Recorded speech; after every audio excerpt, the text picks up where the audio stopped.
CEO नशे में धुत होकर घर लौटा। जैसे ही उसने हर बार की तरह अपना हाथ साइड में बढ़ाया, उसे एहसास हुआ न तो वो हैंगओवर की चाय थी जो उसकी वाइफ हमेशा उसे देती थी, और ना ही वो पैर की मसाज जो वो रोज किया करती थी। तभी सीईओ को झटका लगा। उसकी वाइफ तो उसे कब का छोड़कर जा चुकी थी। उसे बीते लम्हे याद आने लगे और दिल में पछतावा घर करने लगा। कभी दोनों के बीच 7 सालों की गहरी मोहब्बत थी। 7 सालों तक वाइफ ने उसे ही अपनी जिंदगी की सबसे बड़ी खुशी माना था, लेकिन सीईओ उसने तो हमेशा उसे हल्के में लिया। वाइफ ने कभी शिकायत नहीं की, बल्कि हर बात में उसे और ज्यादा माफ किया, लेकिन इसी ने सीईओ को और बेपरवाह बना दिया। उसने धीरे धीरे दूसरी औरत के साथ इश्कबाजी शुरू कर दी। शुरू में वाइफ ने इसे नजरअंदाज किया, लेकिन शादी के दिन सच्चाई उसके सामने आ गई। शादी बस शुरू ही होने वाली थी कि सीईओ के पास उस औरत का फोन आ गया। वाइफ ने हाथ पकड़कर उसे रोका और कहा, प्लीज फोन मत उठाओ, लेकिन सीईओ ने बेरहमी से उसका हाथ झटक दिया। फोन पर बात करते ही वो सीधा निकलने को तैयार हो गया। ये देखकर वाइफ का सब्र टूट गया। उसने अपने दिल की सारी भड़ास निकाल दी और कहा, जब भी मुझे तुम्हारी सबसे ज्यादा जरूरत होती है तभी उस औरत का फोन आ जाता है। आज हमारी शादी के दिन भी तुम उसे ही मिलने जा रहे हो। पर सीईओ ने सफाई दी और कहा, उसका पेट दर्द कर रहा है, मुझे जाकर देखना होगा। ये सुनकर वाइफ चिल्लाई और बोली, वो सब जानबूझकर कर रही है। लेकिन सीईओ को यकीन था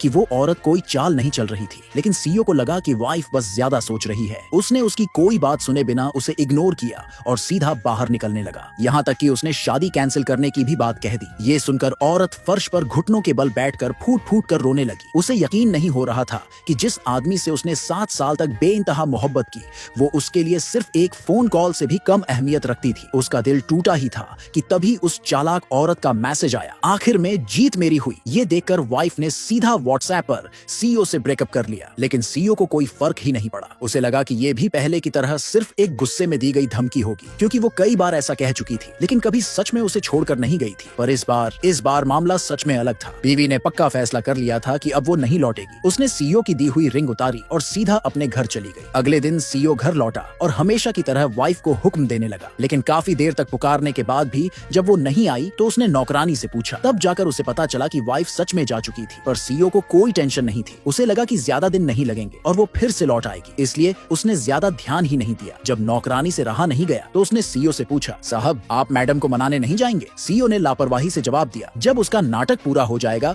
तब खुद ही लौट आएगी। उससे कह देना अगर 1 हफ्ते के अंदर वापस नहीं आए तो फिर कभी मत आना। उसे पूरा यकीन था कि वाइफ उसकी बात मान लेगी। लेकिन 1 हफ्ते बाद सीईओ ने पाया कि अब वो उससे कांटेक्ट तक नहीं कर पा रहा था।